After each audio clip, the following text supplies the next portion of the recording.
Hi, everyone. I want to talk to you today. I'm Madison, and I want to first of all welcome you to Small Bima Big Torah. This is a channel about practical leadership for small Jewish communities. And I want to talk openly about something that many small congregation leaders experience, but very few people talk about. And this is about the first time or when you get to a realization that you cannot do everything in the service. You just can't. And that moment of realization comes when we take a look at our siddur or machzor and realize that we physically can't do it, perhaps. We spiritually can't do it, or not even us. Our congregation, our community can't do it. So we have this realization or this moment when we're leading this small community and trying to drag us through this service the way it should be done, or the way you saw it on the internet service, or the congregation 2 cities over that you visited. Your service looks different from theirs. But when you're leading a small community, you may be the only service leader. You probably don't have a cantor. You may not have people who read Hebrew. You may not have people who can read the Torah. And you may not be able to read the Torah or read Hebrew. We don't know where your small community is. And it doesn't matter where you start. What matter is that these small communities have limited time, limited energy, and limited familiarity with the liturgy. Because first of all, you are starting with you, and you probably have a job. You probably have other commitments, and you actually have family, probably. You have a lot of different things going in your life. And this is just one aspect of it. If there were tons of volunteers standing up, you wouldn't be watching this video in the first place, because you'd have people to rely on. So eventually there comes a moment when you, as a small community leader, says to yourself, something has to give. And I can tell you, I have hit that moment and worked through it, and glad I'm on the other side, because that emotional moment can just be heart-wrenching. You can feel guilty when you omit stuff from the service. Unsure, are you making a halakhic mistake when you do that? It's a situation that people without formal training, or even people with some formal training, but maybe that was not the strong suit of your training. Maybe you're a cantor and you're leading services and you feel like you need more rabbinic training. You just, what do I do here? What do I do there? Or, like I said, you're voluntold, you're a lay leader, you're standing up because no one else could. You got to admit something, because it's not going to work. It can feel like you're doing something wrong, or you're failing to live up to these standards and these traditions. That was my big thing. The neighboring synagogues, wonderful rabbis, and they have the traditional service. They have the traditional service. They hit all the prayers every week. When it changes because of this holiday, when you're supposed to do this, they hit all those changes. Rosh Hodesh, they've got the shofar at the month ends. They're doing everything the right way. And you can't do that. Maybe you can't even blow a shofar. You feel internally like you're doing something wrong, because you can't do what they're doing. You're comparing yourself to your neighbors. But over time, I began to understand something important. There's a reason why I'm standing up here. So if there was someone who could do a better job, who wanted to, I wouldn't be here. If our community was bigger and had shilak saburs, had cantors, had hundreds of volunteers, There are big synagogues that don't have, they have one rabbi, but they have 10, 15 shilach saburs who can help with the service. So they're not worried. They don't have these issues. So I had to say, if I'm the one that is up here and I'm the one who has to lead the services, I can't do everything. But leadership is not about doing everything. Anyone who's in the business world, anyone who sees anything about CEOs knows that if the CEO, who is the leader of an organization, did everything, the organization would fail. Nothing would happen. So it is about thinking about what truly serves the community in front of you. So Jewish tradition itself recognizes that communities function in different circumstances. Small communities, lay-led communities, and emerging congregations often need to make thoughtful decisions about how the services are structured. Even if you go to the most perfect synagogue, you feel it's the most perfect synagogue, it's not going to be the same as the other one down the street, because the thing is, when you go visit, you know that not everybody does everything exactly the same. So you're not looking at what we can remove.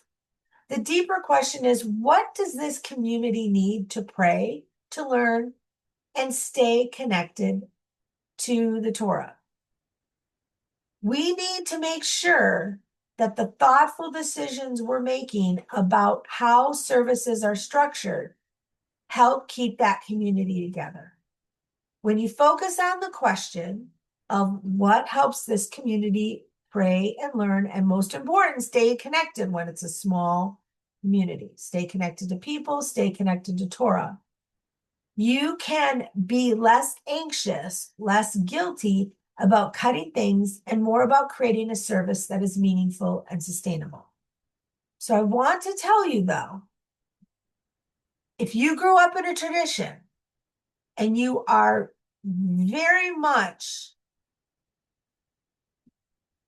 stuck or very much glued to how that tradition works, if you are an Orthodox davener, if you are I call it conservadox davener, which was sort of my tradition, where you did things a certain way, this is agonizing, because halakhic rules have certain components, and a service isn't really a service.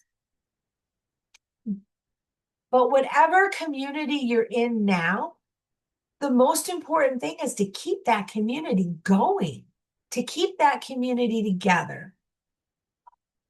If there's a time when you decide that's not the goal, that's one thing, but you have to realize that people come first. And so this is what we're talking about, making changes to the service, because either you can't do it or your community can't do it, but you want to keep that community together. When you have a group of Jewish people who want to worship, you need to do your best when you're in that role to help them be connected. So you got to let that go. And at some point, if the brain processing says, listen, I'm not capable of doing this, I can't sing for 2 hours, I can't daven for 2 hours, I can't do all the prayers, my situation, I cannot daven conservadox fast enough anymore to get all the prayer service in a short enough time so that we can eat at noon. Because, hey, people want to eat at noon. So I can't do it fast enough. I can't get them all in. I don't have enough people to help me in my small community to do that. And that's perfectly okay. So I've had to make changes. And one of the things that I've done is I've said to people, because we've made some big changes, our community personally, I can say that I've made some changes. We have 2 siddurim. We use Lev Shalem on Friday nights, and we use Mishkan Tefillah on Saturdays. And that works for our congregation. And so we've had to make some changes. So the people who are conservative had to learn some reform. The people who are reformed had to learn some conservative. But what I did is I explained those decisions to the congregation very succinctly, very briefly, in a way that said, I am open and I am transparent. And if you need help or you need further information, get a hold of me. So for instance, what I did before a couple services, when I've made a change, I've said, listen, we are making this change. I have made this halakhical decision to do this way. We are following this, or I have made this decision because from due to feedback from the community, just some small. Either decision was for feedback. I've made this decision using halakhical means to make this decision. I have made this decision because maybe a building issue. I've had to make decisions in a small community. We had a pipe burst. I had to make a decision about how we were going to do something and a change we had to make because you can't daven in a flooded building, right? So you can't have a Torah service if your building it has water in it. You can't. You got to find a different building, right? The ark doesn't unplug from the wall and move with you. So you just explain simply how things work. And then you explain that the goal is not to reduce the service, but to make sure the parts that can be read are with care and attention. And that is the most important thing, that we do all the prayers that we do with intention. We are better off doing a small number of prayers with great intention than doing the whole thing and just whipping through it. I could probably try to get faster and dab in a whole conservative service all by myself, super, super quick. But I don't know that I could do it with any intention. Not with confidence for sure. And I think the number of mistakes and twists of the tongue that I would make the service pretty uncomfortable for people who are used to davening in that situation. But we're in a small congregation, and congregants are very understanding when they understand that I'm trying to support the community the best I can, and I'm not trying to overwhelm it.